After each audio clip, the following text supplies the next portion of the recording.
Can everybody hear me okay?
All right, we'll call the town board meeting of Tuesday, December 9th, 2025 to order at 6:31.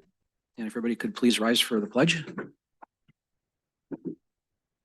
I pledge allegiance to the flag of the United States of America, to the republic which stands, one nation, under God, indivisible, liberty and justice for all. All right, Billy, could you do a roll call, please? Supervisor Olson. Here. Supervisor Henriksen. Here. Supervisor Cole. Here. Supervisor Milliburn. Here. Supervisor Ludke. Here. Thank you. All right, we're gonna do something a little different here. I had a procedure done a few days ago, so I don't know if I'll stay for the whole meeting. So in order to keep a fluid meeting without disruption, what I'm gonna do is I'm gonna make a motion that that I turn the meeting over to Vice Chair Ludke to handle the proceedings of tonight's meeting through to the end. Second. Okay, motion's made and seconded. Any discussion? Hearing none, all in favor signify by saying aye. Aye. Aye. Opposed? Motion carries 5-0 and the meeting is now yours, Andy. Thank you. So we'll do roll call. Oh, we did the Oh, roll we did call. it, yeah. Yep, you're taking off. I'm already taking ahead from this one. Number 4. So public forum. This is an opportunity for residents to present items to the board that are not on the agenda. Each presentation is limited to 3 minutes and a maximum of 15 minutes is set aside. If your item needs follow-up from the township, staff will arrange for that. Is there any public forum? Hearing none, close that and move on to number 5. Consideration and approval of the agenda. Supervisor Ludke, can I make a comment real Yep. quick? There were a couple adjustments to your packets that happened late this afternoon. So you are going to notice that the fire department report has been removed from the consent agenda and moved down to old business. And the resolution 2512, the certification of the final levy has been added. So Thank you. just wanted to make sure that you guys knew that those packets were updated. So we have those additions. Are there any other additions? Or To the approvals? agenda? Yep, Is this the time where we pull from the consent agenda or is that next? that's next when you consider and approve the consent agenda. So this is any items under, if you want to add something or remove something from new and old business. I have an update. I'd like to add to old business, maybe just I'd like to replace 8.6 actually, because 8.6 I did not have what I need to have prepared. Okay, So I'd like to remove 8.6 and replace it with an update on the resignation of Diane Seltz from the School Forest Committee. school forest.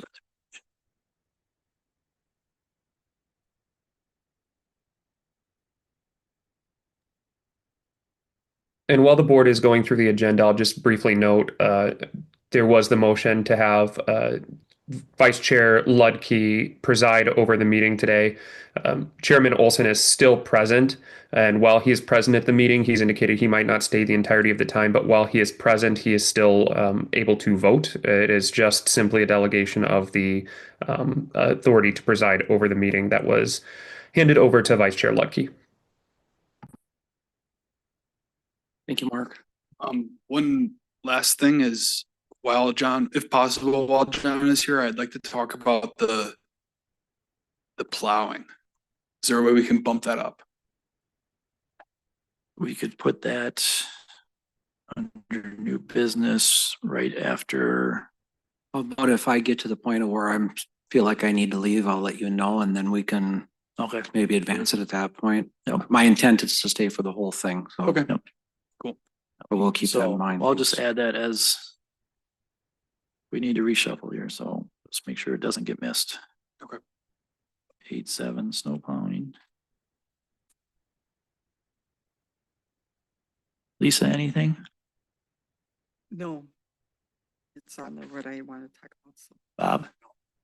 I just have in front of you added was a request for action, so I'm gonna add that as, so 8-7 is snow plowing, 8-8 is going to be door locks and closers for the reuse building.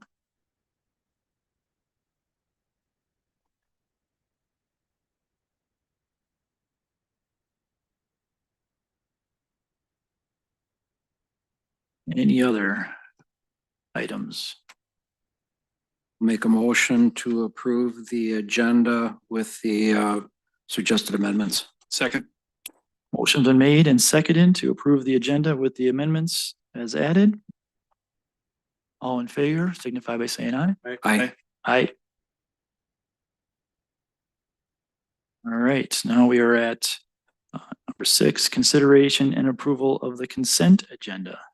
So that is, So where you like to make your changes. do I need a motion? To No. remove? I'd like to pull 6.6 variance application. Okay, so poll 6-6. That'll be 8-9.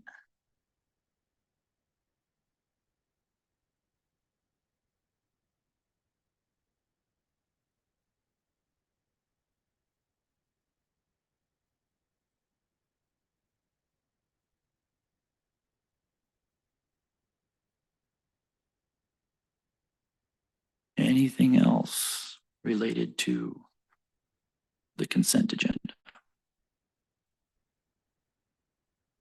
I'll make a motion to approve the consent agenda with the one item removed.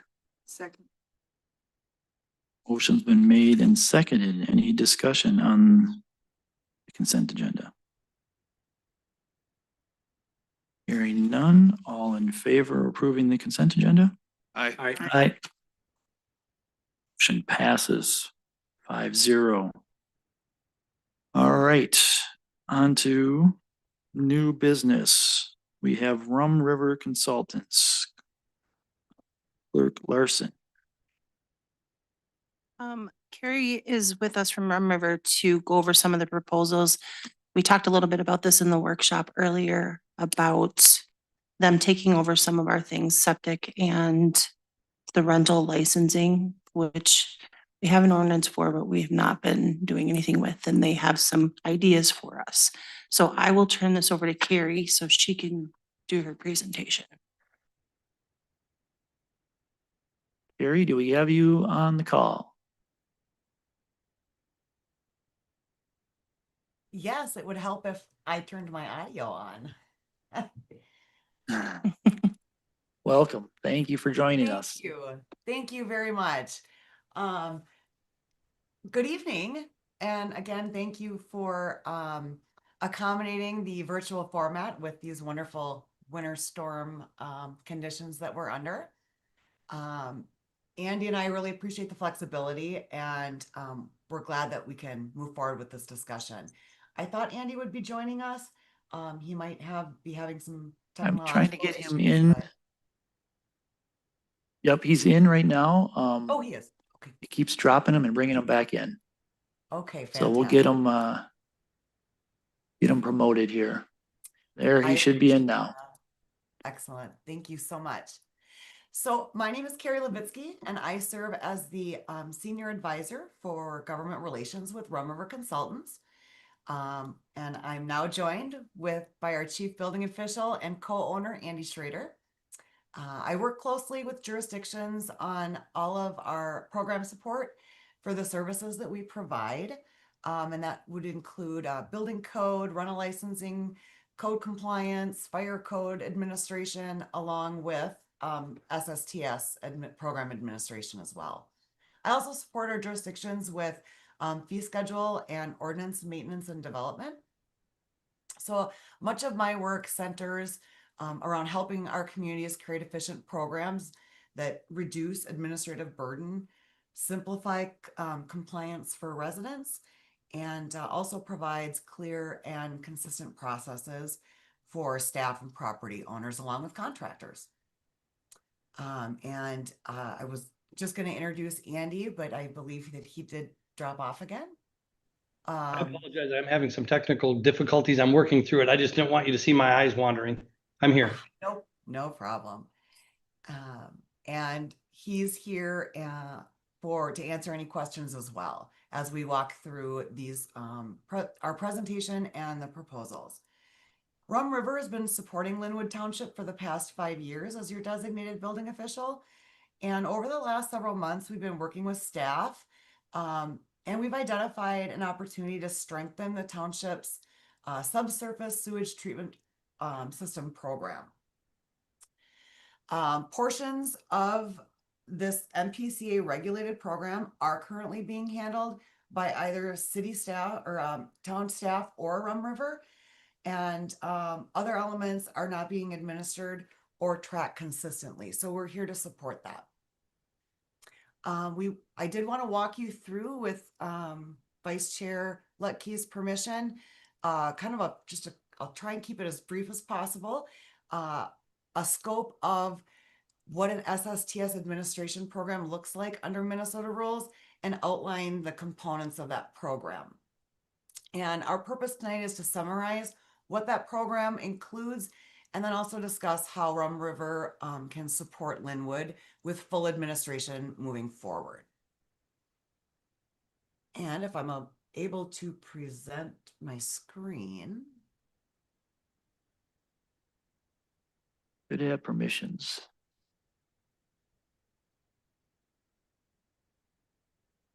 Here we go.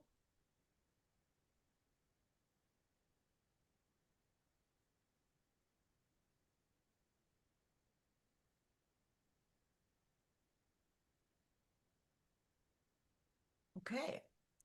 Is everyone able to see? Yep, we got you, Gary. Excellent. Thank you. All right. So we'll start with purpose and intent. The intentions for an SSTS program is to primarily ensure the proper location, design, installation, use, and also maintenance. The core objective is, of course, public health and protection of public health. And when systems are properly maintained, treated sewage is discharged safely into groundwater, which protects health, surface waters, and groundwater resources. It also connects, SSTS programs connect directly to long-term system functioning. And when a system fails, it does become very costly for property owners, and it also poses an environmental risk for the jurisdiction.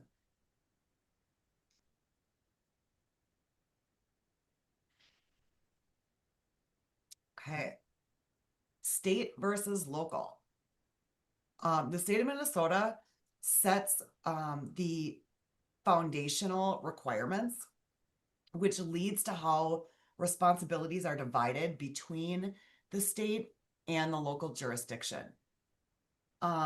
This slide in front of you now highlights a few of the state's responsibilities. Minnesota has established laws that surround basic requirements for septic SSTS design, installation, inspection, and maintenance.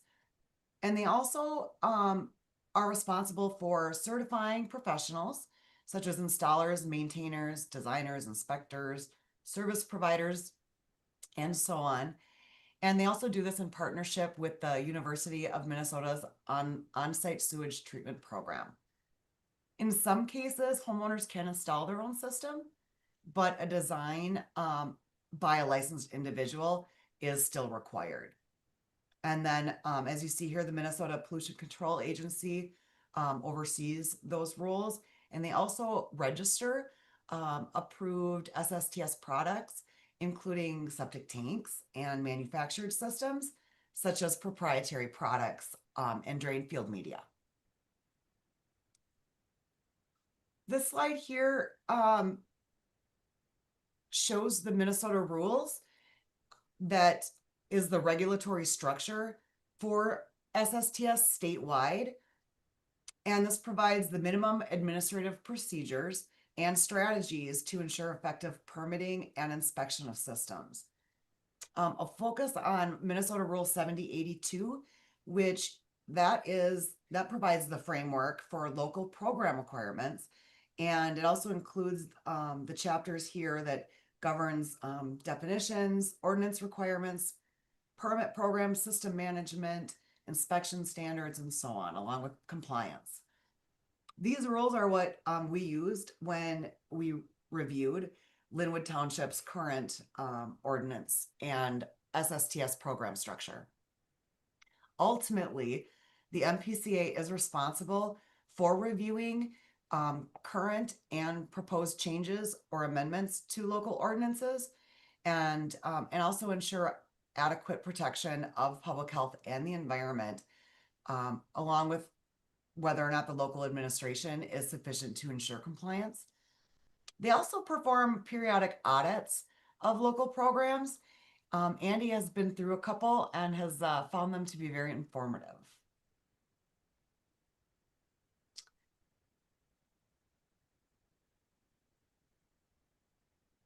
This is a powerful visual on how water enters the aquifer.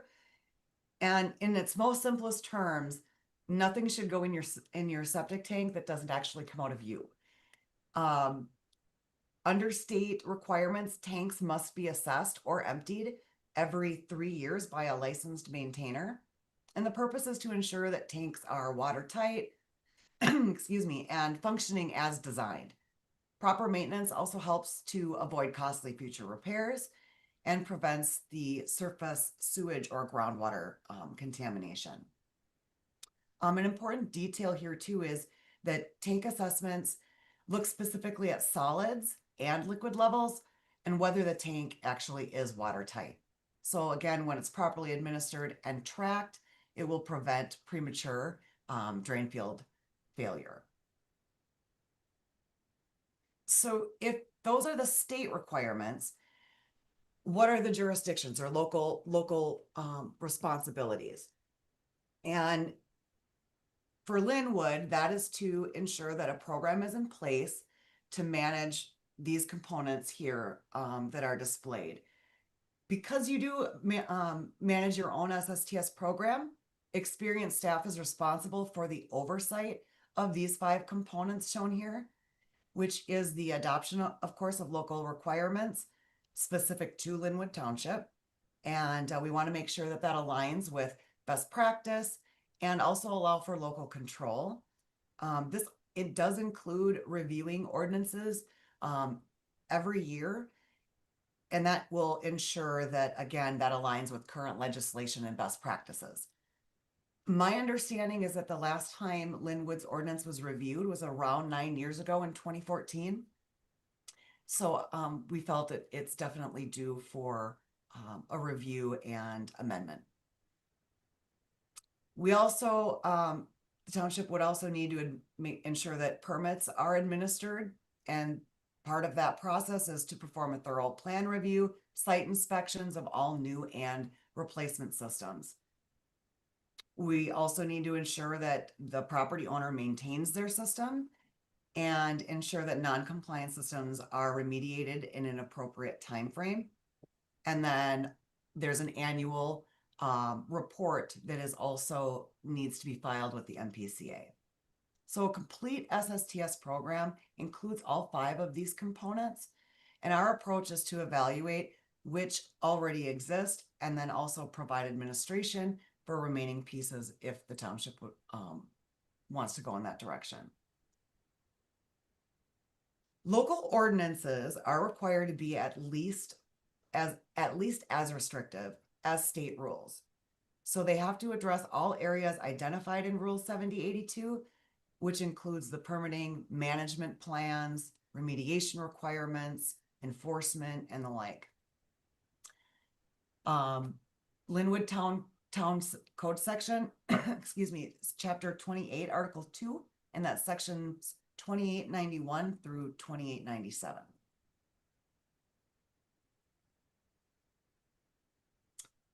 Once that ordinance foundation is in place, of course, we have our permitting program, which we currently provide for Linwood Township. All new systems and replacements must be reviewed and approved by a certified individual, and the designs must meet separation distances and limiting condition requirements. Inspections are also required as part of that process, and that's during some critical stages. We usually do typically around 6 or 7 inspections throughout that process.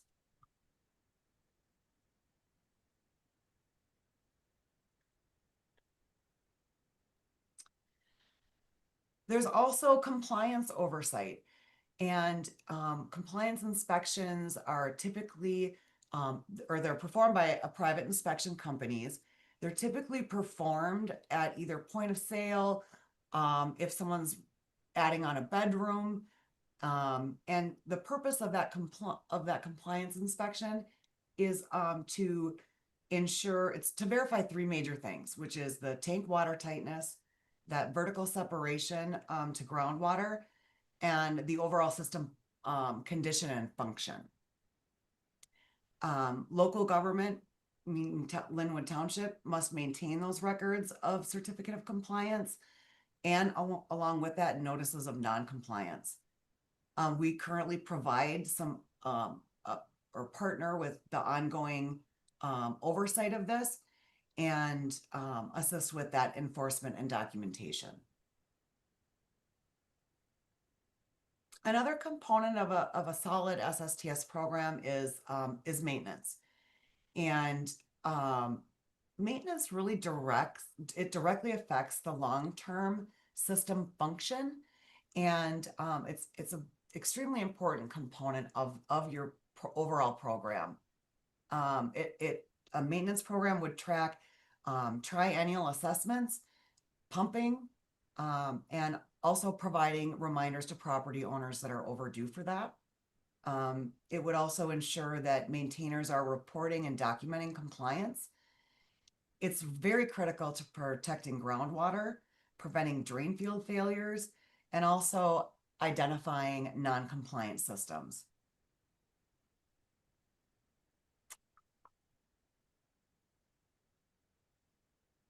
the final component for this program would be the annual reporting that's required by the MPCA.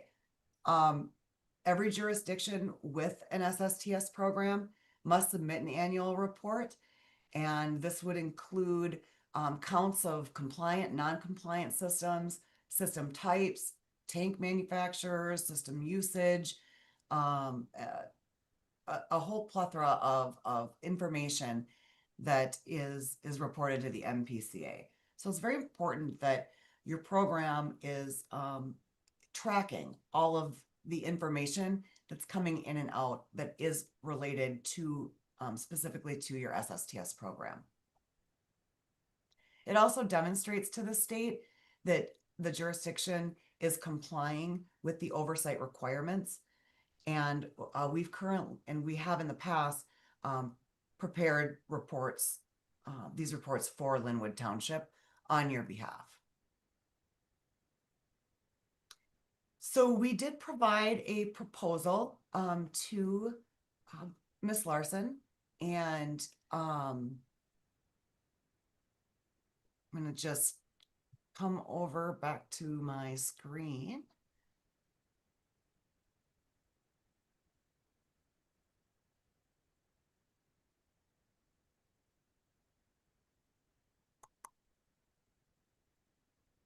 Okay, and you all should have received a copy of this in your board packet.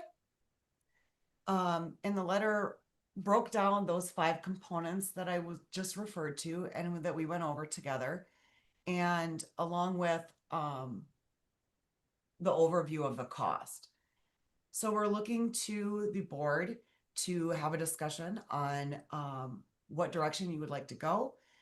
We believe that the first thing that needs to happen would be the review of the ordinance and an amendment.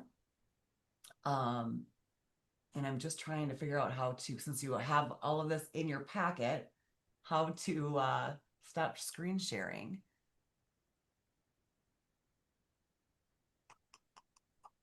I don't think you're on a screen share anymore. It's at least come off of my Nope. screen. Oh, okay, excellent. Yep, Thank it's you, ended, Mark. I Carrie. appreciate it. So we are looking for the board to provide some direction and have a discussion on septics and the overall SSTS program for Linwood, and let us know what direction you would like to go based on the proposal that we've provided. And we're here, both Andy and I are here to answer any questions. Thank you for that presentation, Carrie. Pleasure I of the can board. Any either- we can- questions? Oh. I was just saying. Yeah, we can does anyone have pause any now questions and for discuss Carrie now? this. Yeah, Okay. or move on to the next one.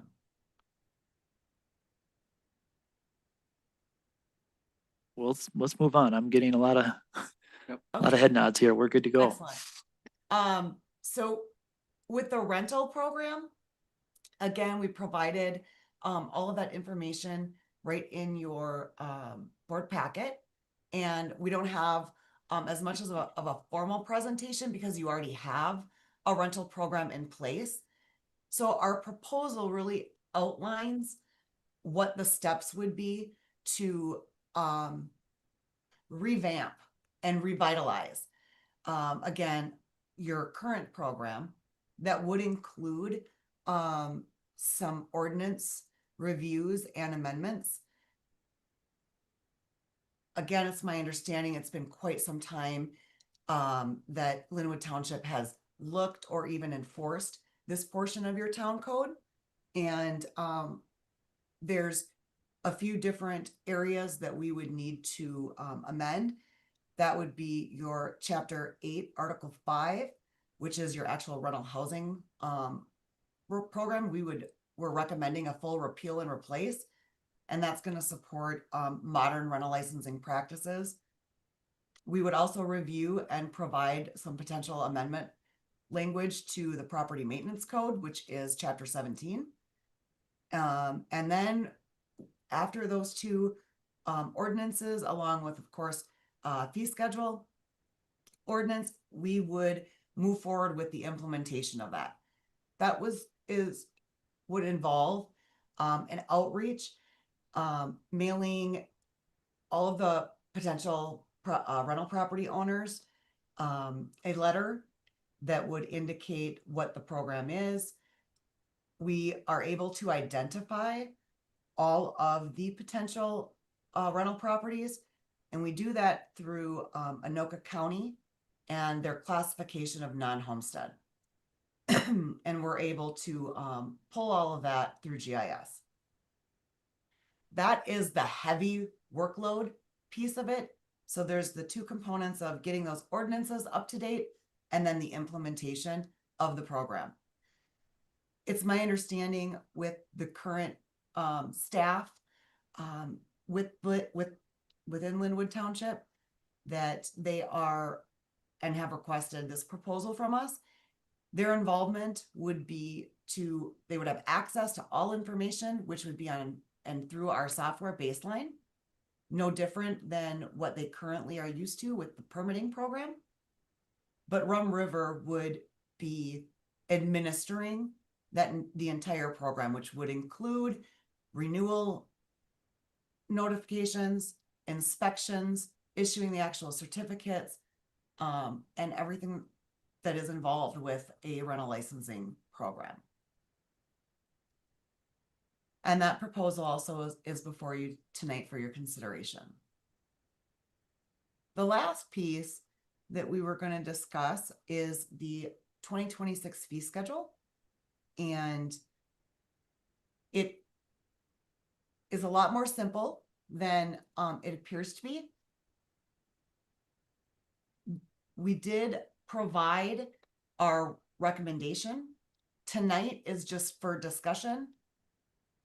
Depending on how the board wants to move forward with the two proposals, we would be able to provide any requested changes within the fee schedule and then move forward at a future meeting for adoption.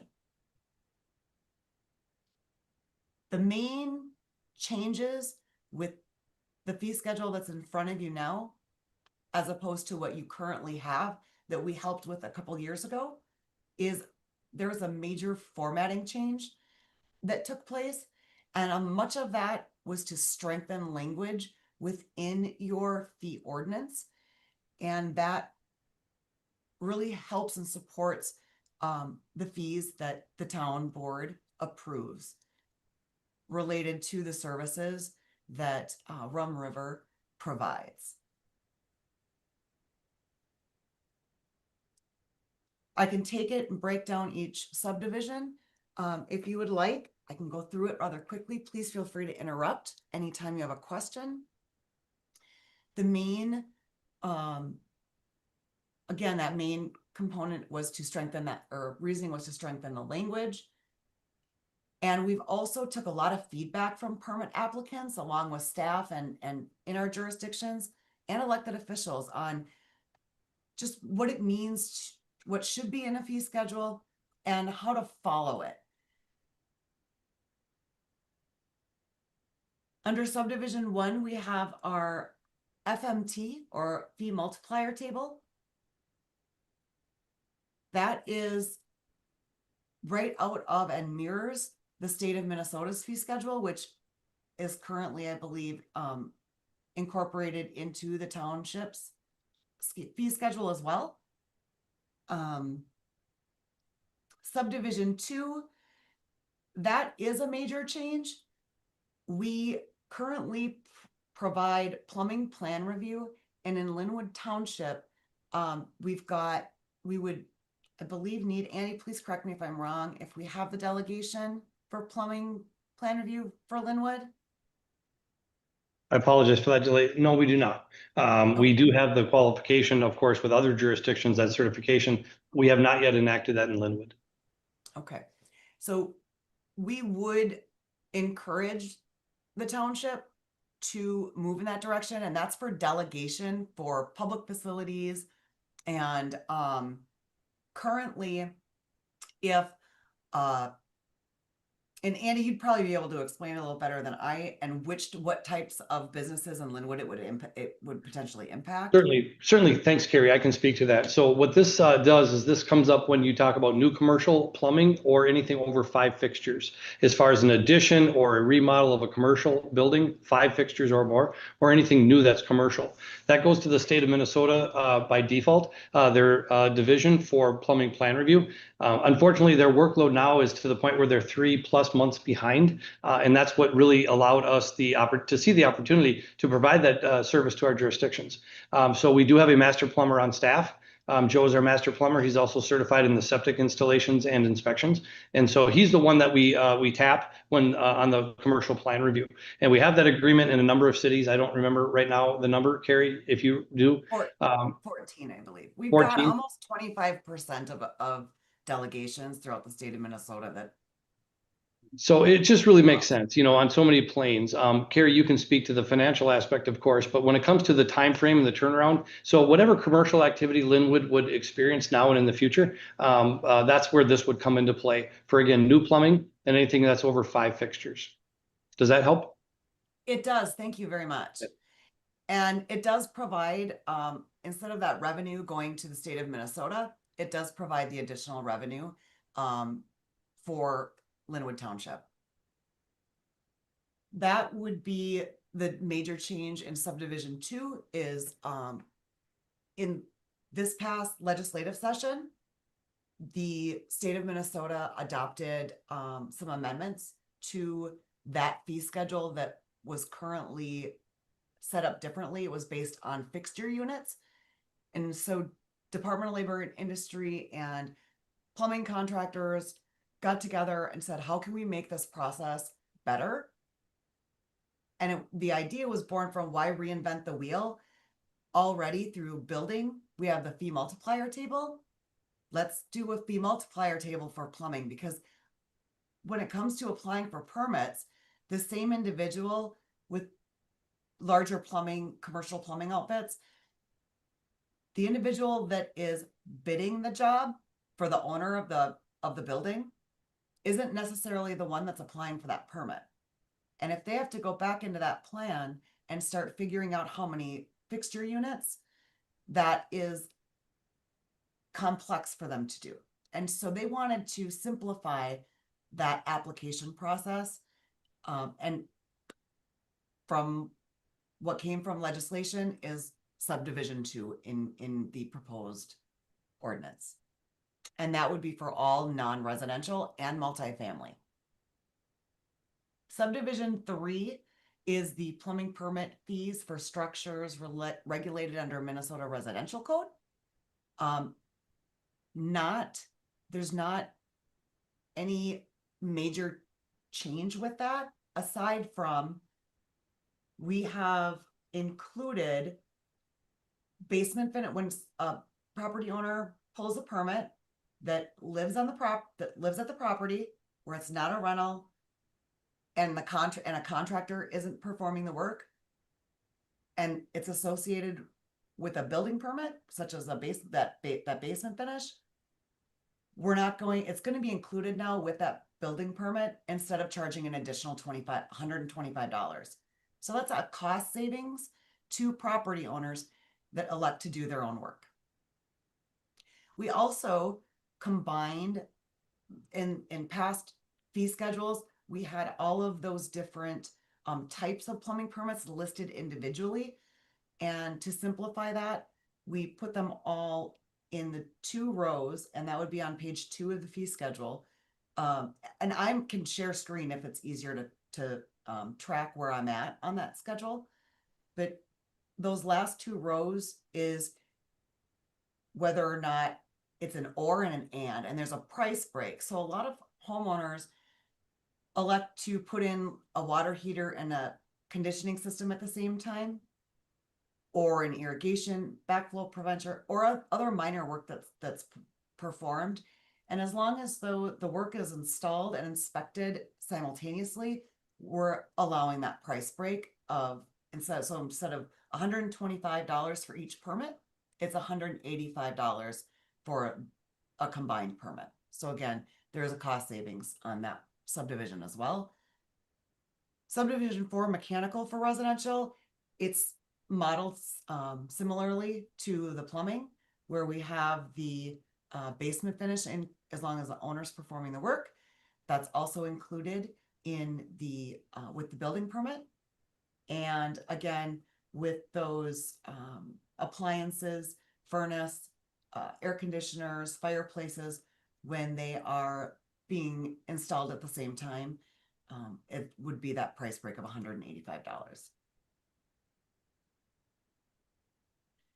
Fire protection or fire construction permits, those are, that table under subdivision 5 is modeled now after the plumbing.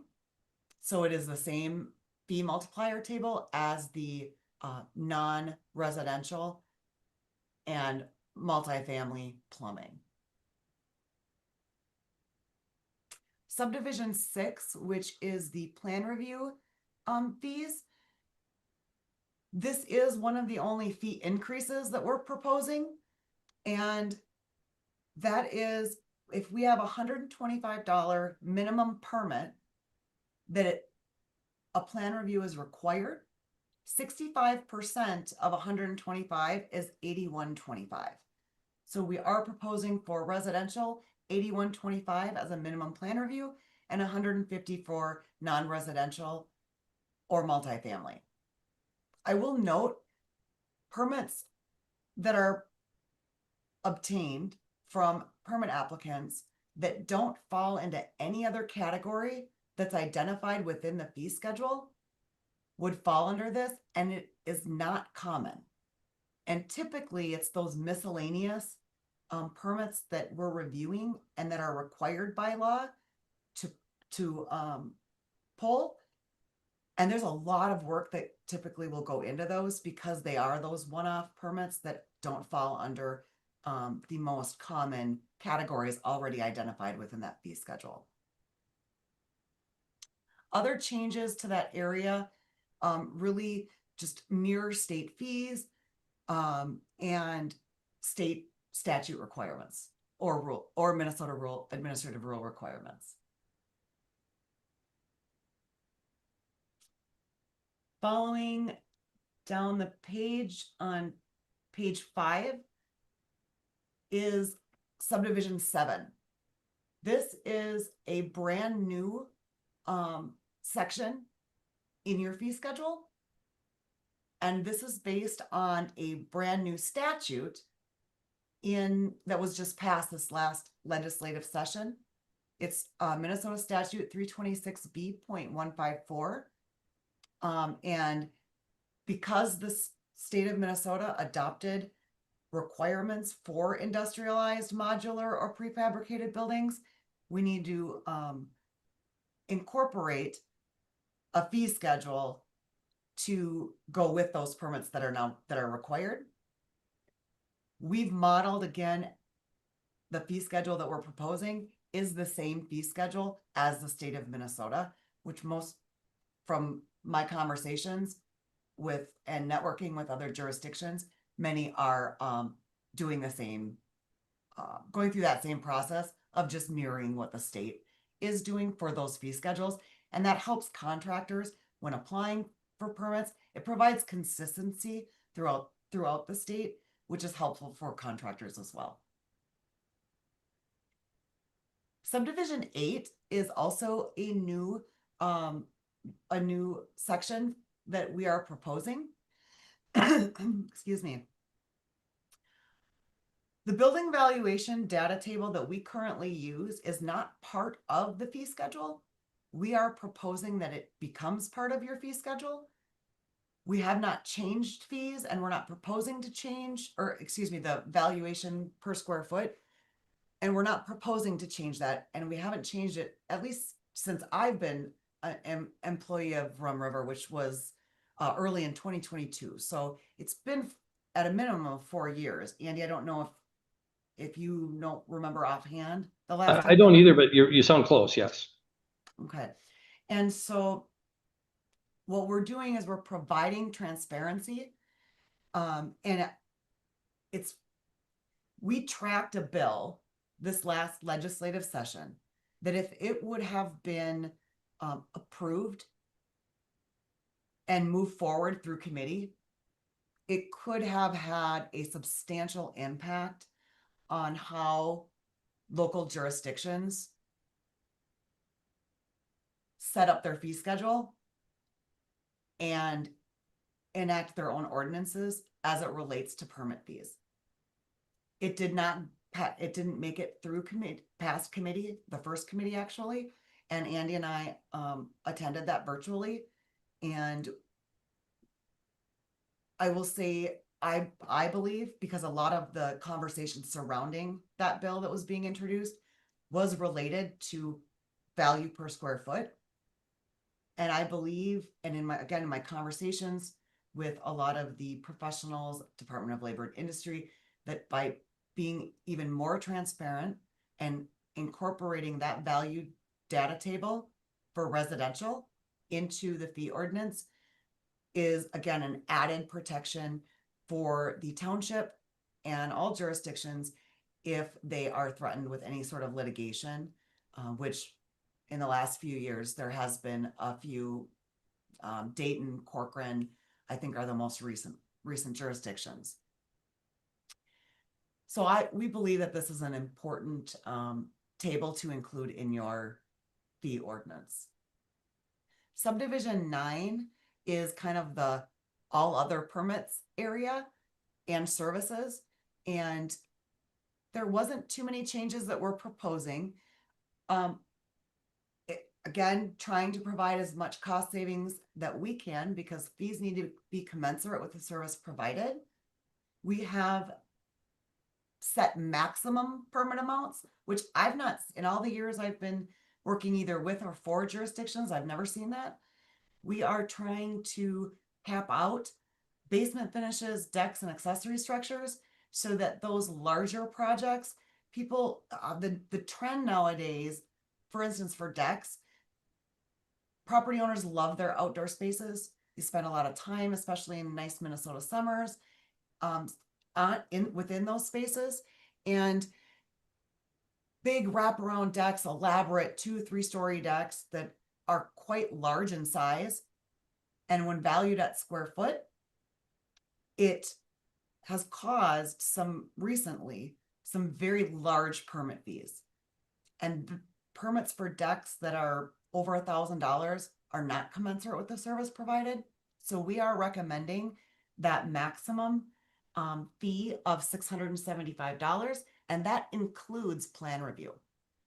So again, that is going to be ultimately a cost savings and a significant cost savings for permit applicants and property owners that are applying for permits for these larger projects. Same thing applies with the basement finishes and accessory structures as well. I just want to note, as it relates to accessory structures, we're specifically referring to residential accessory structures, which I believe, Andy, you can correct me if I'm wrong, anything 3,000 square feet and above is not considered residential. So this would be for accessory structures that are over 200 square feet up to 3,000. Correct. And then also just quickly to note, since you mentioned it that way, Carrie, is that the commercial use or the use is also an indicator of the use. So it's anything over 3,000 because that's the limit on residential, but also relates to the use. A commercial building would be called commercial for commercial uses if it were storage, semi-tractors, and things like that were operating a business. You're correct. Thank you. Thank you for clarifying that. So I believe that by setting those maximum fees, it will help these larger projects and keep permit fees as low as possible.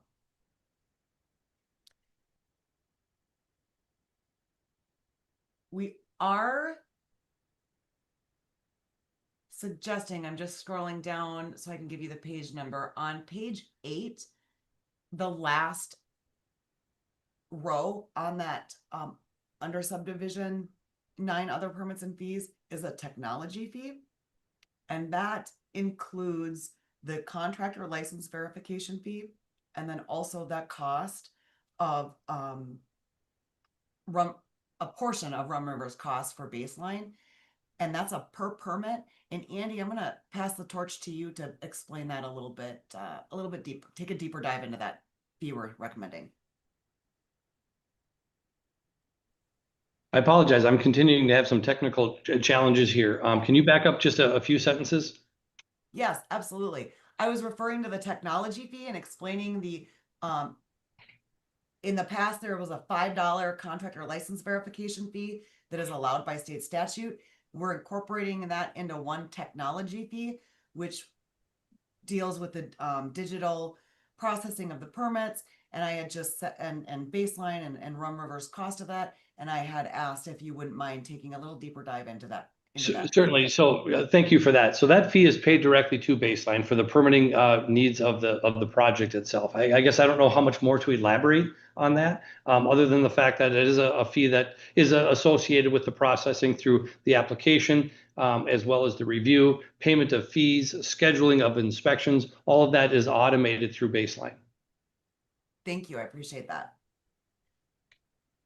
We also balanced out demolition and moved in structures. We've taken a lot of data throughout all of our full service jurisdictions and looked at those two in permits types specifically. When it comes to demolition, residential, I believe, was at $200, and we are proposing it that it's raised to $300. And non-residential demolition permits were based on the fee multiplier table, which is based on valuation. There's not really a way to quantify what the value is aside from a contract price, because it's not valued by square foot. By setting a fixed fee, it allows Rum River to perform the required work and have that fee set so that it covers our services for both residential and non-residential. And we feel that that $300 does both, which includes 2 site inspections, an administrative site plan review, and again, a lot of that back and forth during that review. And then I believe the last fee, again, fee adjustment, and that is another cost savings for manufactured homes. In the past, when you had a manufactured home set up, you had the manufactured home permit fee, the plumbing, and the mechanical. We've combined all of those into one, and we're recommending lowering that by $162.50. So that is another cost savings as well. That wraps up the majority, or I believe all of the changes within subdivision 9. Moving on, and now I'm at the bottom of page 8 in our fee schedule. Subdivisions 10 through 14, or subdivision 10 through 13, which would be the surcharge, refunds, work without a permit, abandonment. We clarified language within those areas to align with best practices and state law.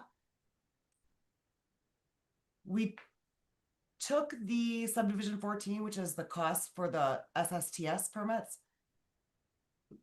In working with other jurisdictions that we have recently updated their ordinance similar to our proposal to Linwood Township tonight, is working with the MPCA, other jurisdictions that currently provide or have their own SSTS program that we're not affiliated with, along with others that we are, and looked at all of those fees, kind of did a survey throughout the state and region, going from south to even north.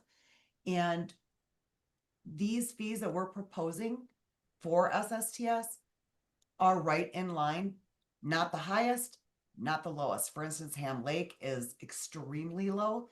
They have not touched their fees in I believe 20 plus years. I don't know what's going to happen this year, but Andover is another one.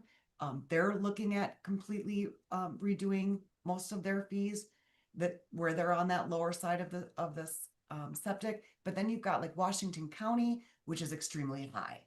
So we wanted to get in the middle, and yet again, ensuring that our services and the costs for our service are covered and being as low as possible. We feel that these fees are fair and provides the necessary service or the services that are necessary in providing for septic systems.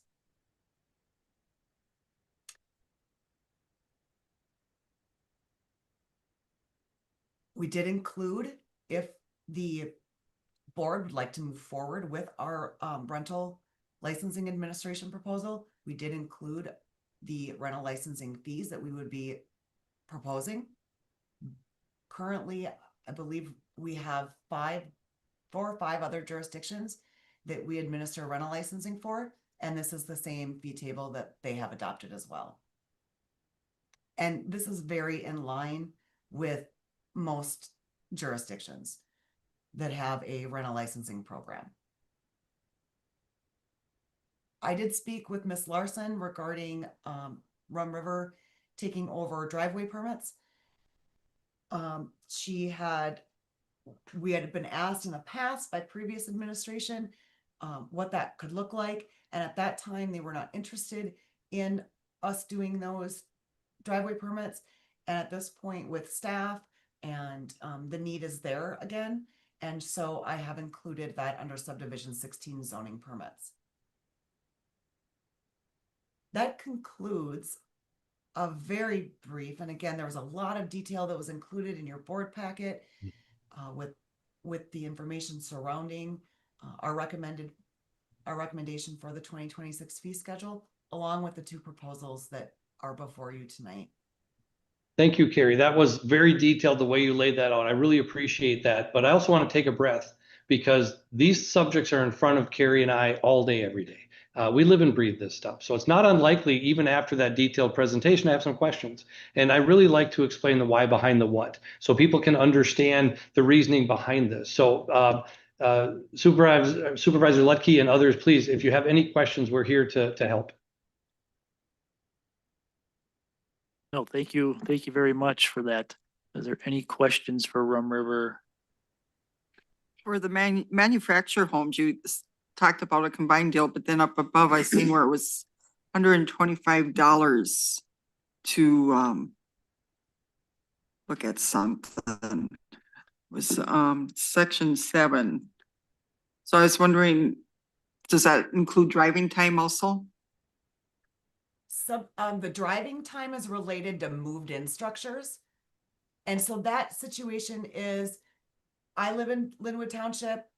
I'm looking at someone else is selling a building that, let's just take an accessory structure. It's over 200 square feet. So by state law, it does require a building permit. And I want to buy it from John Smith over here and have it moved from his property over to mine. Our inspectors have to drive to that location where I'm purchasing it from to ensure that that structure is able to be moved. And Andy could probably go into a little bit more detail on the technical side of that. Yeah, sure. Thanks, Carrie. This doesn't come up very often. It's one of those things that we're trying to be prepared for the instance when it does come up. And building something on site out of material, you're there every step of the way. You can assure that the code is being met, and that's fairly straightforward. On the move structures, they are a bit of a challenge, whether it be a home or an accessory building, just to make sure that it's going to be worthy of making the trip and any special structural considerations that would need to be a part of that project. That's really what it's angled for. And again, it doesn't happen that often, but when it does, it's nice to be prepared for it. And so when that structure is outside of the boundary limits of Linwood Township, we still need to go there. And so that is the mileage. As far as the manufactured homes, that is within to my knowledge, it's only within subdivision 9. And that's I'm just pulling it up here. So it's now $375 and includes mechanical and plumbing inspections along with plan review. Where if you were to have taken that cost that's identified in the current fee schedule and then add on the mechanical permit and add on the plumbing permit, that 375 is 162.50 less. So what we're doing is that we're able to consolidate inspections and consolidate trips. That's where those cost savings come in on a couple of those projects that are, again, combined that way. I hope that answers your question.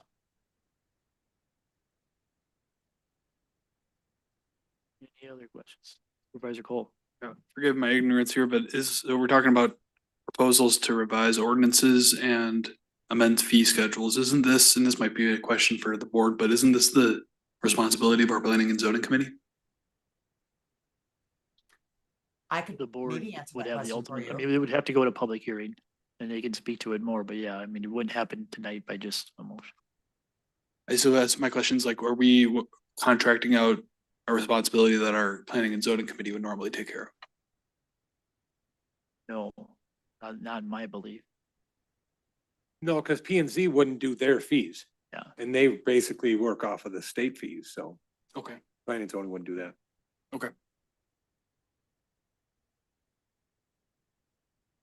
Anything else?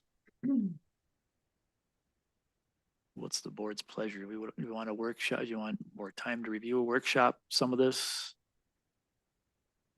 Bring proposal to the next administrative steps with P and Z.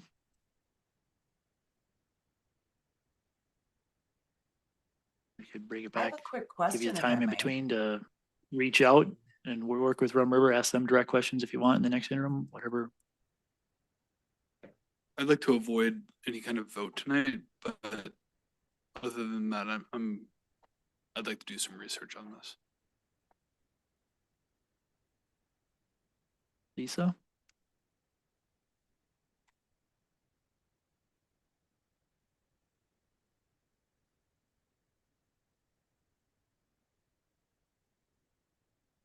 I think possibly. I think our have to get connection, more discuss Yeah, I it think in- my connection's getting bad too.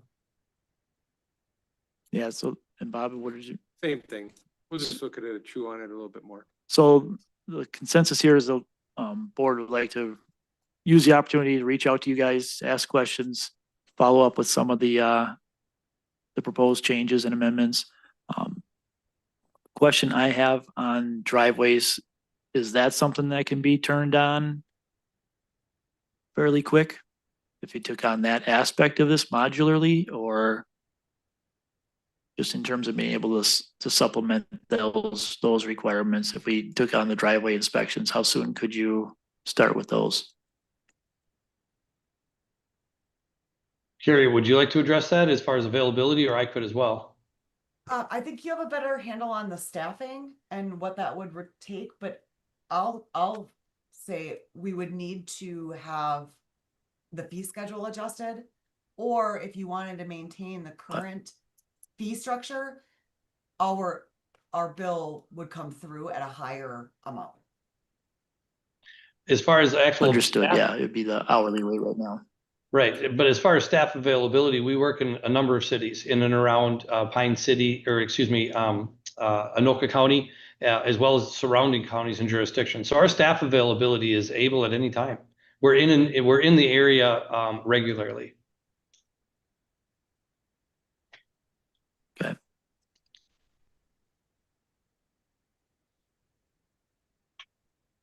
What's the board's pleasure?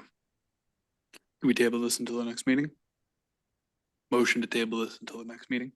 Motion's been made to table it. Second. Motion's been made second. Any discussion? Well, I want to thank you guys so much for the time and the in-depth review. Thank you. For sure. It's been enlightening and informational. So thank you, and You're welcome. appreciate the partnership that you've provided. Excellent. And in closing, All right. especially when it comes to the septic portion, we all have them. Carrie and I do as well. So the reasoning or I really am glad that Carrie was able to put those illustrations in there, because as property owners, as well as elected officials and code administration, it's really important to see all those different components the way it was presented. So any questions, we welcome it. Again, we do this all day, every day. Thank you. Thank you. Thank you all. All right. All those in favor? Aye. Aye. Aye. All right. Motion passes 4-0. Thank you, guys. Right. So we'll table that and bring that back at a future meeting then. Moving on to 7.2, resolution 25-12, certifying the final levy for 2026. You got your attachment in there of the resolution.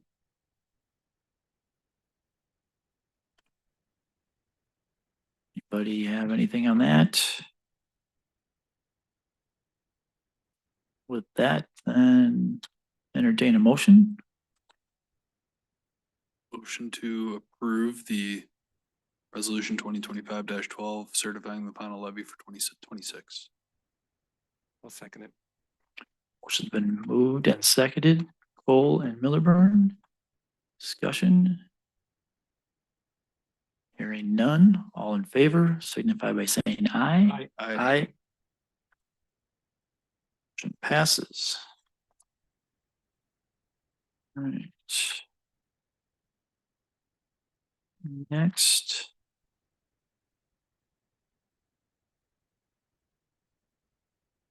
This.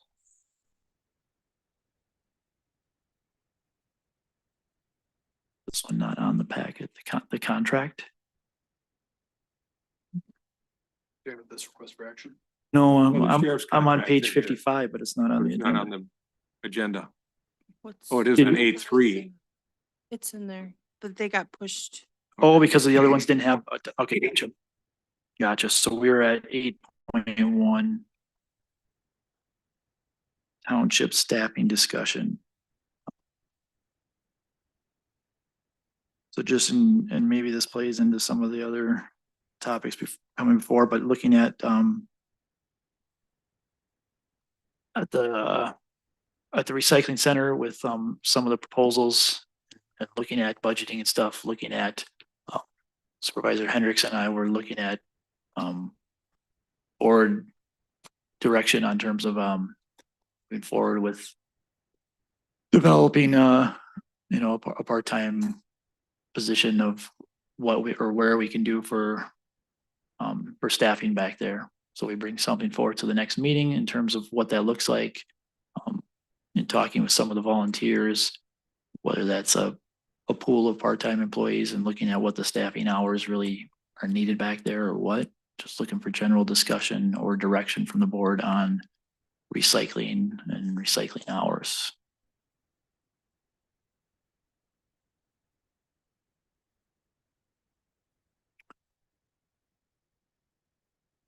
If we have a pool of part-time employees, who is directing them?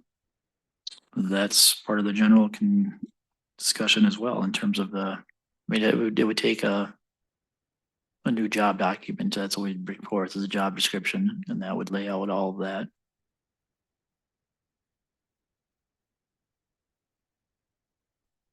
Or as it sits right now, what is the, for general hours of operation or for staffing, what is the plan or understanding of the board?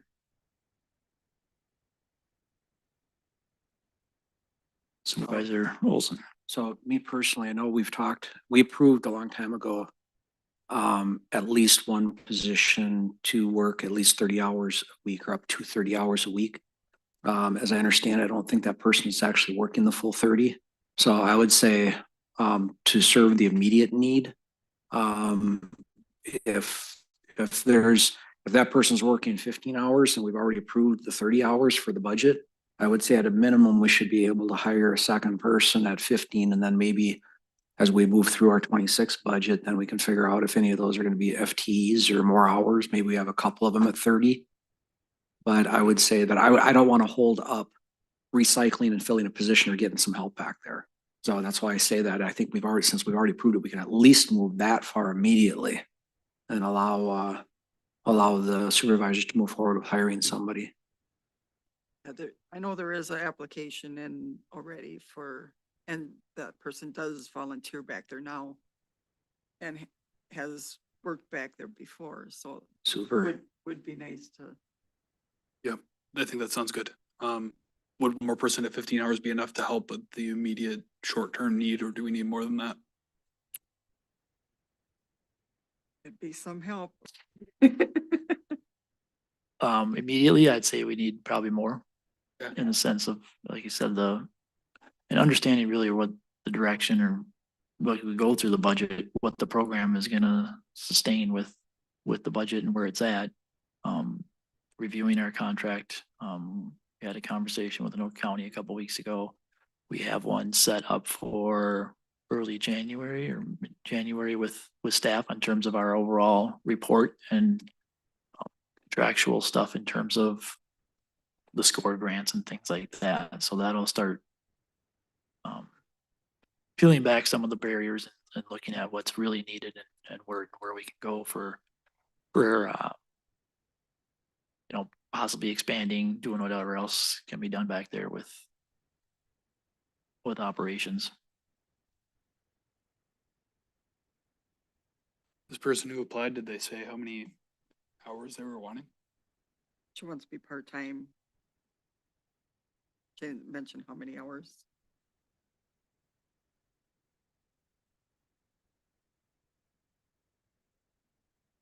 Right now, the program's open for 13 hours a day, 18 hours a week. 12 and a half. And last spring when the coordinator was out on leave, we just mainly operated during the opening hours. I would go in like 2 or 3 hours on the other days just to make sure that we were caught up on stuff that came in. And then you look at a day like today, like, the weather, what it impacts, the cost of opening up and plowing and doing all that for, minimal foot traffic. I mean, being able to call it on weather dependent stuff or staffing or things, I guess that's the general consensus and understanding that we'd like to see too, because it gets to be 15 below out there that's really not conducive to success. And do we want to change have winter hours? I mean, we have the new reuse building. It was opened on Saturday. Great reception and well attended. There's nothing stopping from that aspect of it. Yeah, we had about 300 pounds worth of items going out that day, which was really nice. To be able to, supplement that, but to be doing the other aspects of it with the weather is somewhat challenging with equipment. Yeah, and we don't have the organics or the compost area. So is there a specific request or just, because I mean, the whole staffing thing, I mean, for all the way across probably needs to be in a working session so we can kind of beat through all of that. But is there anything, because I was thinking of serving an immediate need for you guys. Is there or is there a suggestion of what you're looking for? I guess just the understanding of hours. So if that delegation is within recycling, that if, Supervisor Hendrickson wants to close it today because of weather, that she can do that. Yeah, I It's thought my, about it, but I had one person where they rented a trailer to bring in some appliances about 4 o'clock. So it was nice to be open where they could empty that. But I thought about closing. might even be better once we get the new website in to where we can do an announcement. So the people that sign up that have an interest in recycling, then if we do have to close due to inclement weather, that can get posted, they get an update on their phone and that way Yep. they're well aware of it. But right now I think Bob was right, we're at 18 and a half, right? No, I was 3 wrong. days. I did bad math. 4 hours a day. Oh, God, I did 4 that, hours, man, 4 hours and 4 and a Saturday. half. Yeah. Okay. 4.5 on Tuesdays. So I mean, that's been what it's always been. So even, having Yeah. everything that's there, it's been only that hour or so. But if we're good to move forward with, coming back with something in regards to that or staffing in terms of that supplemented hours, but yeah, we're gonna have to look, staffing as a whole in general, because We're looking at maybe updating the job descriptions too. But it would be nice to get someone in there and. Sure. help out. Yeah.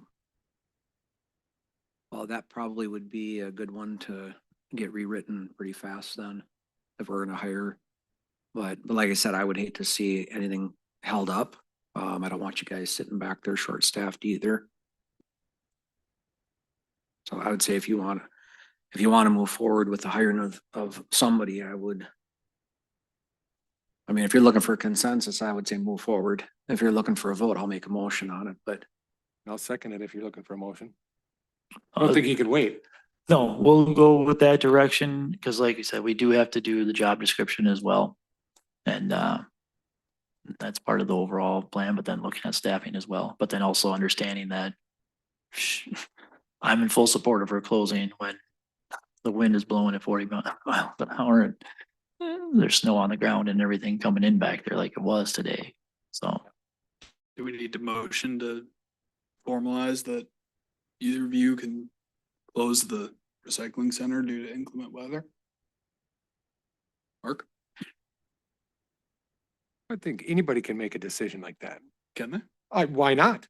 I was gonna say, because Why not? we've canceled a board meeting because of inclement weather. You're right. So, I mean, it's common sense. yeah, If Okay it's with dangerous for the people to even walk back there, I think the supervisor has all the right in the world to close it. Yeah, I agree. I guess I just don't know if we need to do a motion or if this Yeah. is good enough. We're just saying that's fine or.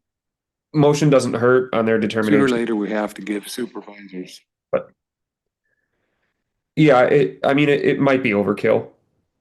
If it's inclement weather, it's inclement weather.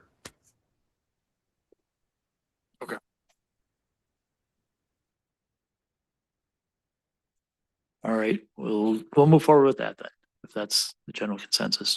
Thank you for that. All right, item 8.2. What was that really even a?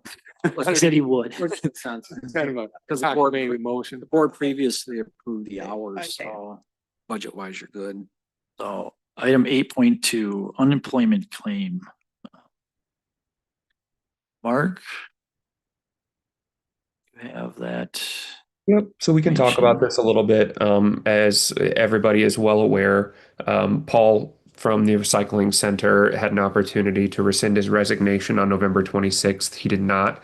He subsequently, after submitting his resignation letter, has submitted a claim for unemployment benefits. There is a standard that is used to determine whether or not somebody is entitled to unemployment insurance when they have essentially quit from a job that is governed by Minnesota statutes 268.095. Really, here the applicable reason for quitting or standard for quitting is there a good reason caused by the employer? That's under subdivision 3 of the statute. That good reason is defined by statute is not I had workplace disagreements. It is not I didn't like my supervisor or management style. It truly is something that would cause an adverse working condition that would lead for a reasonable person to leave a paying job. And in that instance, there is a good reason caused by the employer to leave, and the employee would be entitled to unemployment insurance. However, if you do come to a determination that there was just a material breakdown of a working relationship, you didn't like the managerial style, we just didn't get along, or you weren't happy with budget cuts, whatever it may be, that would not, in my professional and legal opinion, rise to the standard that is required in statute to grant somebody unemployment insurance.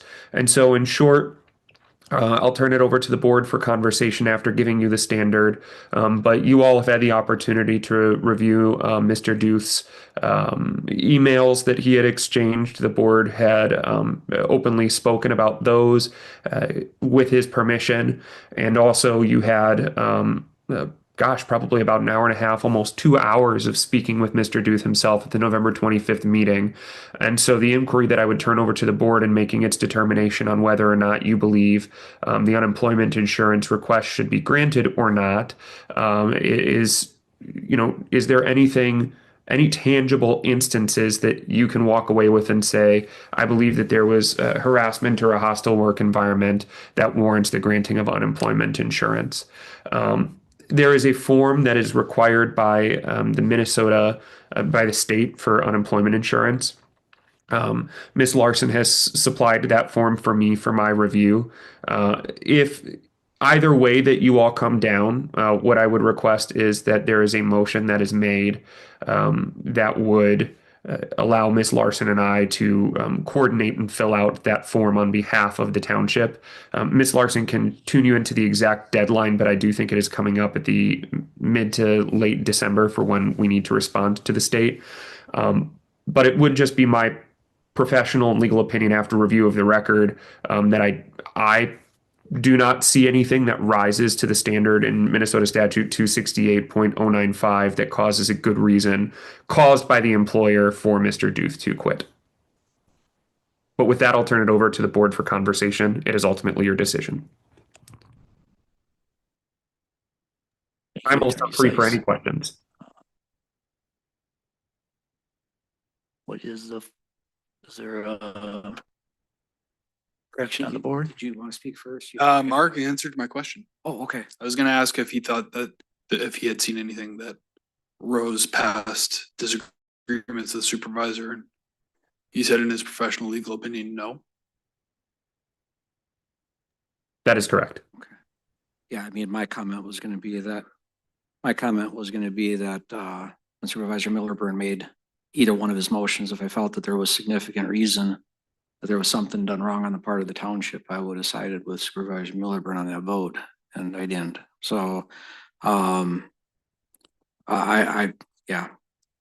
think we've gone above and beyond to try to make it work. So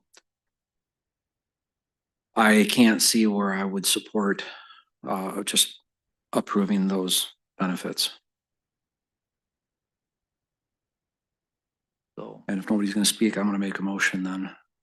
Supervisor Olson, I'll make a motion that the board approve Ms. Larson and Attorney Mark to coordinate and fill out the deed form for unemployment benefits on behalf of Linwood Township, declining the approval of those benefits. I will second it. motion's been made and seconded. Olson and Hendrickson. Discussion. Hearing none, all in favor of said motion signify by saying aye. Aye. Aye. Opposed? Motion passes 4-1. And then just a quick follow-up question. So then I think the deadline is the 15th, so 14th. So there, you guys won't have a problem getting that submitted by that date, I would assume. Okay. No problem. I'll coordinate with Ms. Larson tomorrow. We should have everything done by tomorrow. Or as soon as Ms. Larson's available to Thanks. Thank you. some of the administrative questions. Appreciate that. All right, now 8.3, the 2026 law enforcement contract. So that is going to be that page. That's the packet at page 55. Supervisor Olson, Hendrickson. Has anybody offered an amendment to this yet? Mark, did you go over this and find it, seem fine to you? The law enforcement contract? Yes. Yeah, I have no major proposed revisions. Is this just kind of a renewal of an existing contract that you all have? It is, if I may speak. Supervisor Olson. The main reason why we held this up was there was a couple things in there that were in question. One Okay. is that there was some variables that they had in there that, you know, if equipment costs changed, that could impact the final bid that they had given us a quote. And then there's also a state reimbursement for police services, and that's unknown until the state comes up with that. So I get how that would be a variable. So those are a little concerning that we've got a quote and we don't have a plus or minus. I mean, that could change have the a rate. contract by $5,000. We don't know that. And so that was one of my concerns. And then the other one is that this was a copy paste kind of a thing from last year's contract. And in here, it stated that we were giving them use of one of our garage spaces, and which they have chosen to move out several months ago, and they're using a different facility now. So I don't think the contract should state that they still have the ability to use that space. Otherwise, we kind of have to hold it in reserve in case all of a sudden they decide to change their mind. And I think that part should be changed and removed. Outside of that, I think the rest of the contract was fine and we could move forward. So if we could agree to at least make the change on the space, I think we could probably get this contract finalized and signed and out to them. Have you all addressed any of the issues with the county and the sheriff with respect to the variability of the two components that you were speaking of, Chairman Olson? I was going to, honestly, I did not have time to meet up with them. So that's my fault. So I could address that. I guess they haven't pushed to get this signed yet, but I'm sure they want it done in this year. So I guess we would have one more meeting to do a final approval on it. Yeah, why don't we shoot them back a red line version addressing just those issues, raising those questions, see if we can hammer those issues out. And then we could come back, finalize this at the 23rd meeting. I will not be present at the 23rd meeting, but if we kind of fight all the legwork on it up front, you know, we have that conversation with the county, we can come to some agreeable terms, then it could be executed by the town board at the 23rd meeting. Perfect. I hate to table it again, but let's table it until the 23rd. A motion to table until the 23rd. Second. Seconded, Olson Millerburn. Discussion? Hearing none, all in favor, signify by saying aye. Aye. 5-0. All right, bring that back on the 23rd. And Thank you Supervisor for looking Olson, into those items. when you Yes. when you have the opportunity and you're feeling up to it, feel free to give me a call and we can talk through those red lines and just hammer them out really quick. Perfect. Thank you. All right, 8.4, Fire Department December Report. Can I speak to this briefly? Certainly, Clerk Olson, Clerk Larson. Originally, the chief wanted this on the consent agenda, and normally a report would go that way. However, if you look farther down, there is an ask there, and normally would have an RFA, but that process has not been discussed with the chief yet. And I want to be able to give him the opportunity to have that conversation with me before we start not taking the reports. But he has not been communicated with that. But there is an ask there about hiring, and I wanted you guys to be able to see that and make a decision on that alone if you should wish to.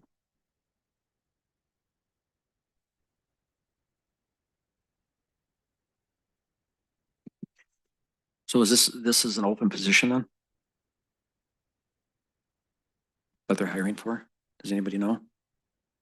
I do not know that. I mean, I can make the assumption that they would not hire for when they don't have an open position, but I don't know that for a fact.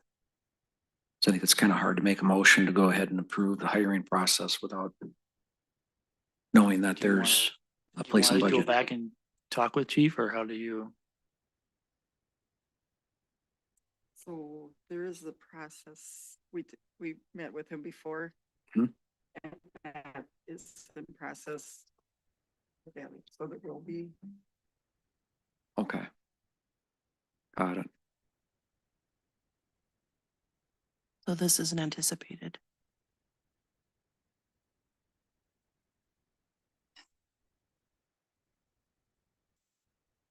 Excuse me. I can look up his text message, and read it. And I talked about it since it hasn't. I mean, if you want to, if you're not uncomfortable and you want Yeah. to table and bring it back, there's. You're safer to not say something if you're not Yeah. sure, because you Yeah. can't take it back once you say it. I'm on Supervisor Olson's side to this. I make a motion, we table this till the next meeting. Yeah, I'll second that. Motion's been made to table it and seconded. Millerburn, Olson. Discussion?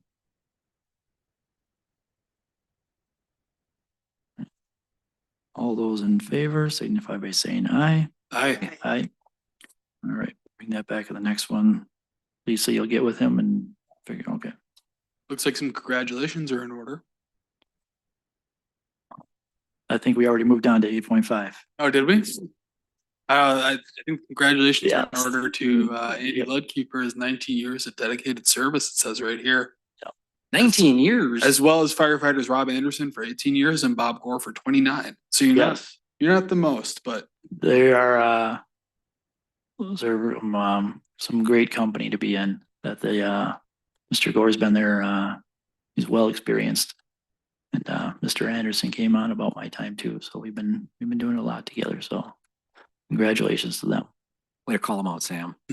all right, we're not moving on. Congratulations to all three of you guys. All right.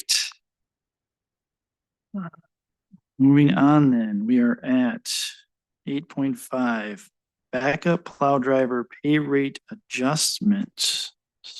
Morris. Currently, the township is paying the backup plow drivers who are also our firefighters at $20 an hour. Their rate for fire-related duties is $20.58 an hour.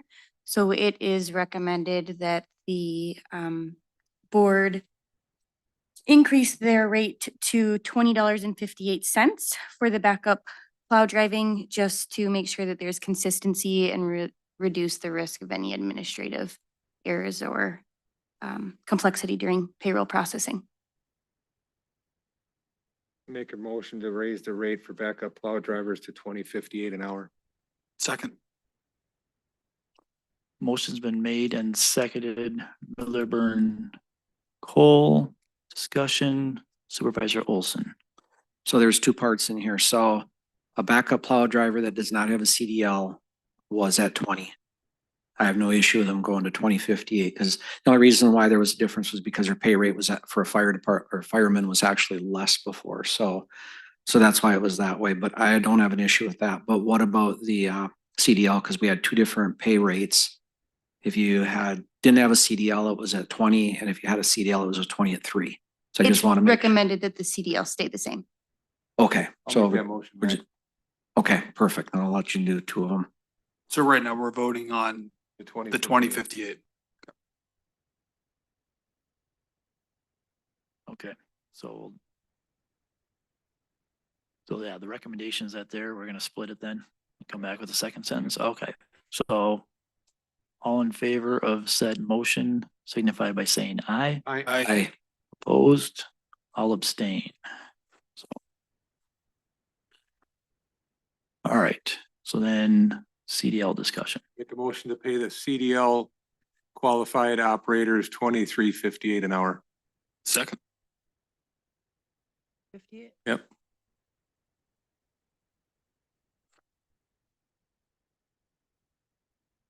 so motion has been made and seconded, Millerburn, Cole, discussion, Supervisor Olson. I like that idea, Bob. Just wanted to make sure. Alicia, does that make any difference to you whether it's 23 or 2358? Okay. I think that was very kind, Supervisor Millerburn. Right, any other discussion? All right, all those in favor signify by saying aye. Aye. Opposed, I'll abstain. All right. Thank you for that, Alicia. Hopefully that makes your administrative life a little easier. Item number 8.6, school forest resignation, Supervisor Cole. Yeah, so I'll do this without notes. Previously, we had approved Beth Rippel to the school board committee because we were able to remove somebody who had not been attending for a while. And I had mentioned that Diane Sells was, there was an incoming resignation from her that I had received just prior to the previous board meeting. I did not read that resignation. After I read it, I realized she's actually only resigning from the treasurer position, not from the school forest committee as well. So she's actually remaining on the school forest committee at this time. However, I did want to recognize she has well over 20 years of service as the treasurer for that school forest committee, and I think that's something to be applauded. So thank you, Diane, and good luck continuing with the school forest committee. So we are allotted at our 4 that. We are at 4. Yep. Thank you for that. Thank you to Diane and Beth for stepping up. All right. 8.7, snow plowing. Supervisor Cole. Yep. So we've been getting a lot of calls about snow plowing. I was under the impression it was because our trucks are down, but I believe the big trucks are functional. So what is going on with snow plowing? It's a mixture of both. Okay. One was, we're trying to do plowing with backup plow drivers for some part, and then one permanent employee.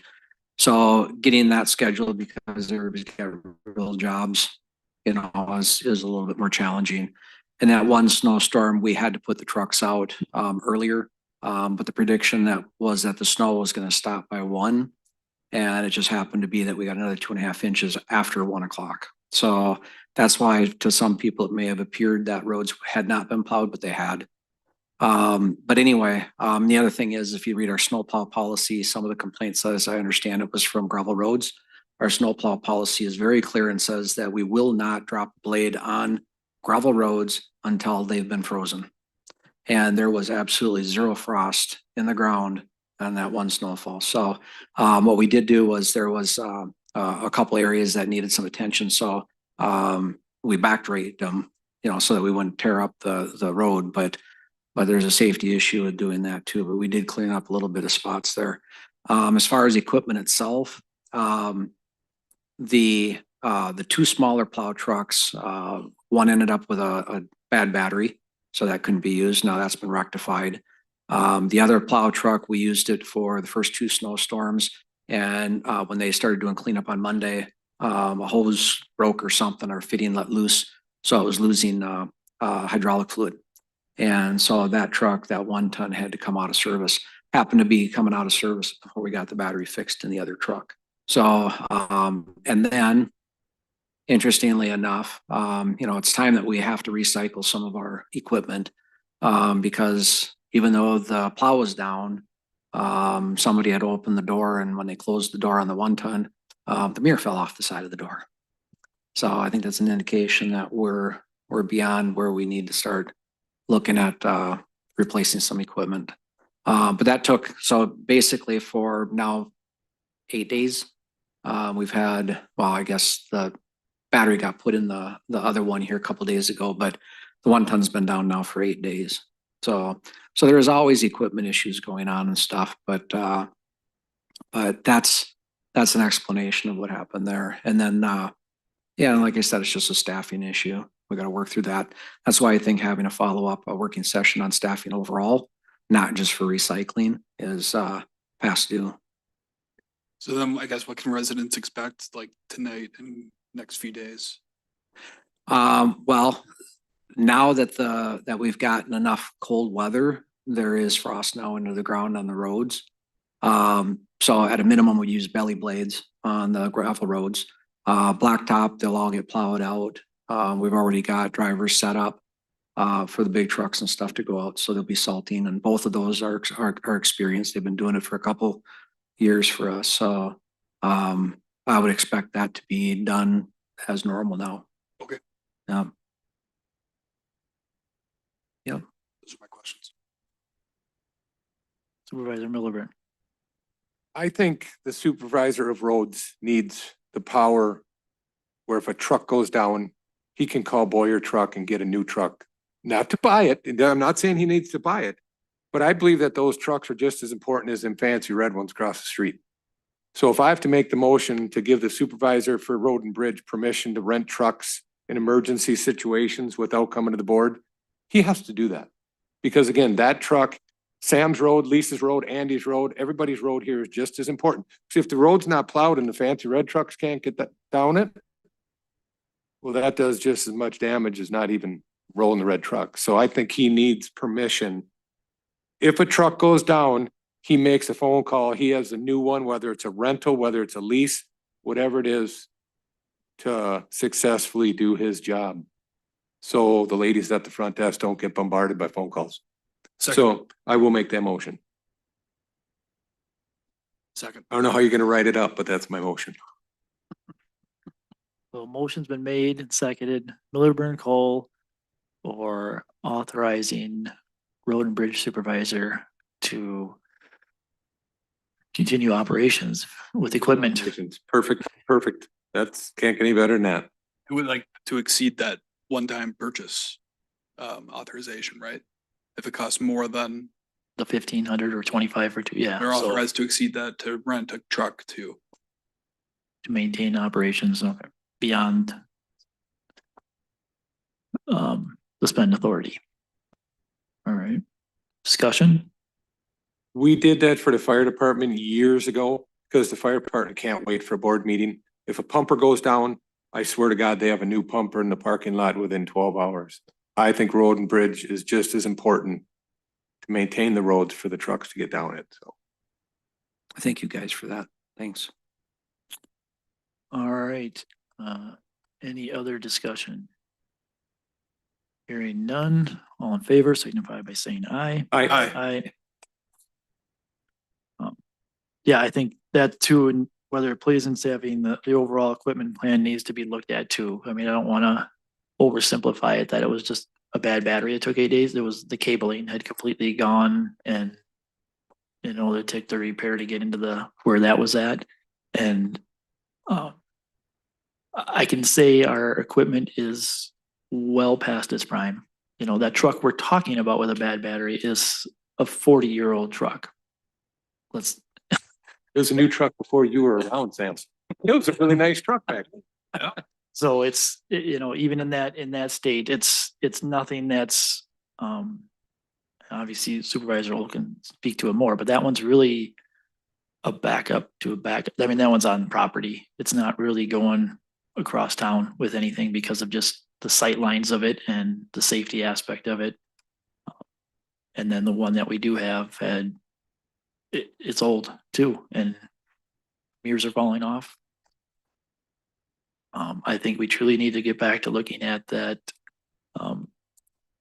skid steer that was brought in a demo and the ability of what that can do for our property on site and maintaining that.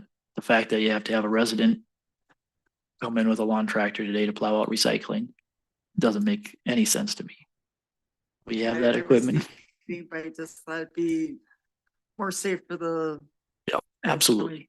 And thank them for this, but I think we need to get a comprehensive plan of what and how we're gonna get things done around here, for the events we had this weekend. I mean, if you're looking for thank yous, you're all looking at them right now in the audience. So we want to make sure that we have a plan for that kind of stuff too. And I think that equipment that can get people more adaptable to get in here and do something with the hall rental and things like that. That's getting used a lot next door. This is the senior and community center. We got to make sure that we have equipment that can move stuff. Yeah, it was nice getting that done on Friday night. So thank you very much. Anything else?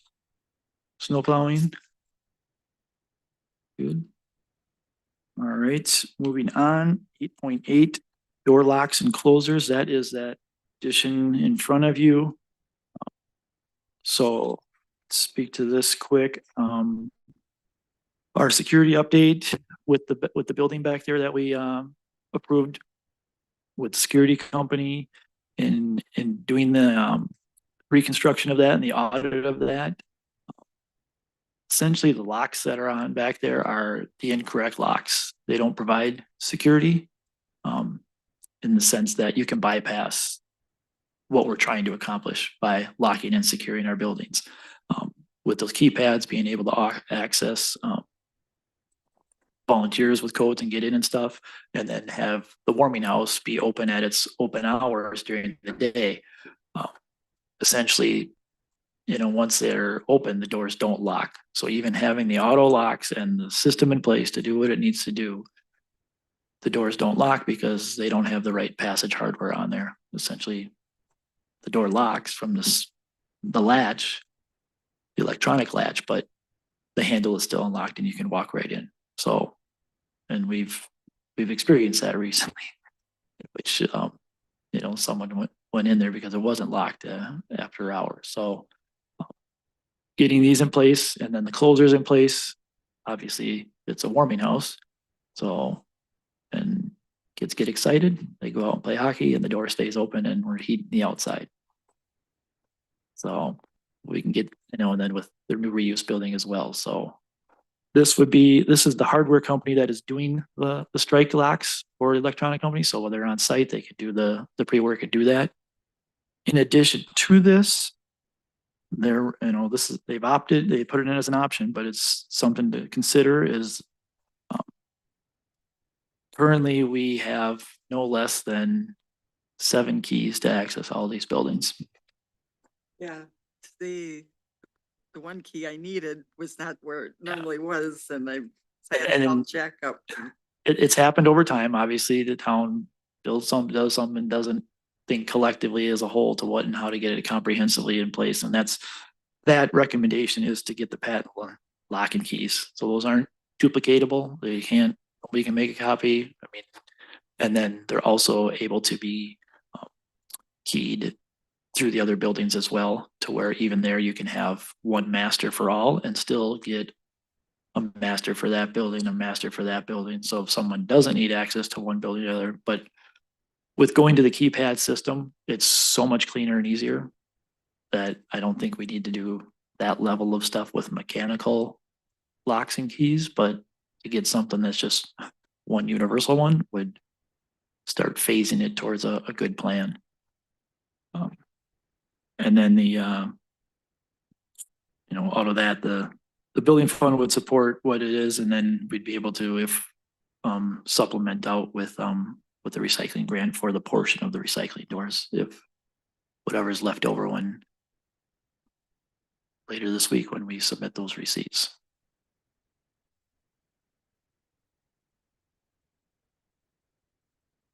So I'll make a motion to approve the Russell Security Resource Incorporated quote for $4,134 as provided as an attachment to this document. Second. motion's been made and seconded. Olson Cole, discussion. It's about time.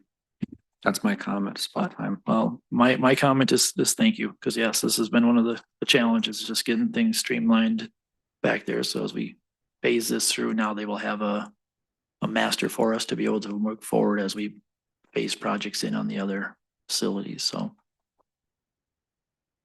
other discussion, all those in favor signify by saying aye. Aye. Aye. Opposed, motion passes 5-0. Variance, Supervisor Cole. Page 15, for those of you who need to scroll back up. So I'm hoping it's difficult because we don't have a planning and zoning administrator. But I feel like I need just some more context here because I feel like I keep getting presented with documents, not just this one, but others that are like, we have a rule, but we're recommending that we waive it. And maybe I don't know how to read this, but I'm having a hard time finding the reason. Is anybody more familiar with this? I can speak to my interpretation of it. This was at the last P and Z meeting, to where it was public hearing. The applicant actually had a neighbor that's got up and spoke in support of it. Okay. And obviously, as you can read in the reasons what and why, sometimes people's yards just don't make for it. In this case, you know, there's a different layout, and planning and zoning, they approved it unanimous and recommended it come forth to the board for the same.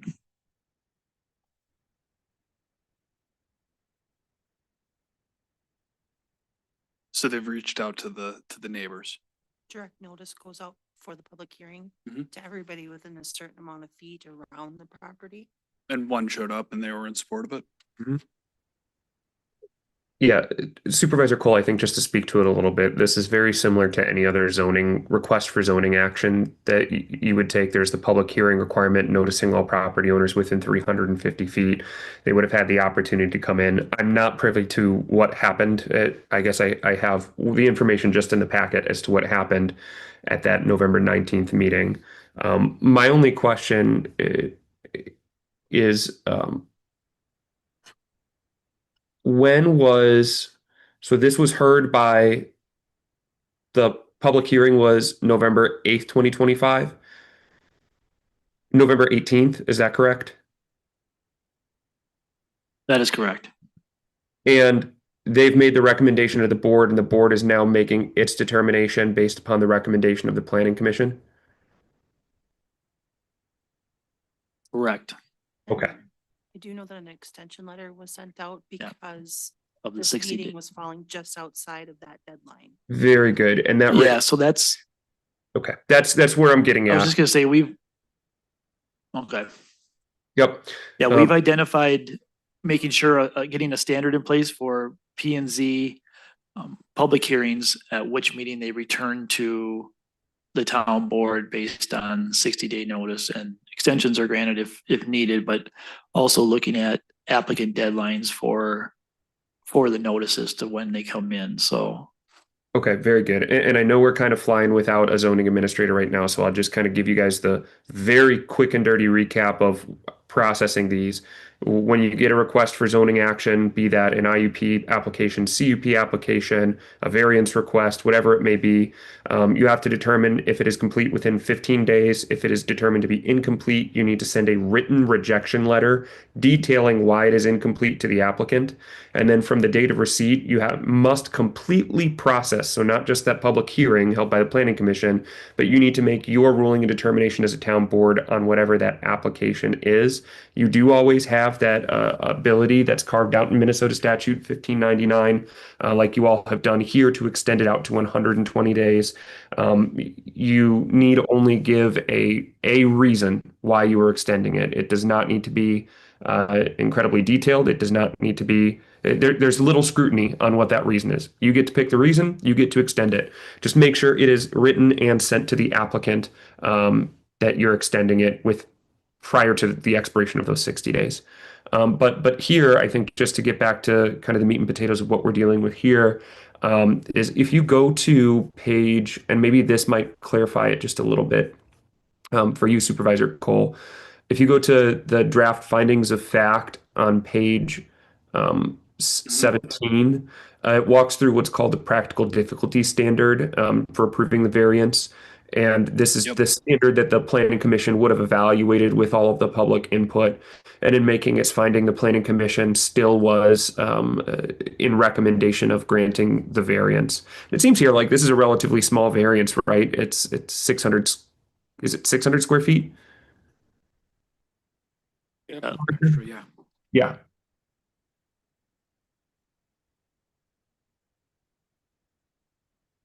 Okay. I know what you're saying, Supervisor Cole. I just I need totally a little understand more what you're saying. explanation, you know? Well, we have so many rules and it's just so easy to get by them Yeah. because somebody wants to put their stuff in there, and it used the old days of hard times and all this issues where I can't do it, but I have to do it. Can I please do it? Well, now we just do it. So. Yeah. Yeah, I just gotta make sure I fully understand what I'm approving Okay. here. Final question, I guess, is anybody aware or aware of any sort of relationship between the person who's applying for this variance and any of the committee members on planning and zoning? Any sort of personal relationships? I would not know. I don't. Okay. Good question. I'm not aware of any. All right. And I will say at the same meeting, the accessory building ordinance is being reviewed as well by planning and zoning to try and mitigate some of the variant stuff that's been coming through. I appreciate you asking those questions too. Yeah. So thank you. I'll make a motion that we approve the variance application to build an accessory building at 6880 230 31st Lane Northeast. It's property ID number 33-34-22-31-0051 that exceeds the square footage allowed in the zoning district. Second. Motion's been made and seconded. Olson and Cole, any discussion? Hearing none, all in favor of said motion signify by saying aye. Aye. Aye. Motion passes 4-1. Right. Upcoming meeting notices, planning and zoning next Tuesday, the 16th, that has been canceled. We will not be meeting. Parks is meeting December 22nd at 6 p.m. And we have town board meeting on the 23rd at 6:30 p.m. with workshop preceding it at 5:30. Anything else? Make a motion to adjourn. Second. Motion's been made to adjourn. Millerburn, Cole. Discussion? Hearing none. All in favor signify by saying aye. Aye. Aye. Aye. Thank you all. Have a good evening. Have a good night, everybody, and thank you for letting me appear remotely. Appreciate it.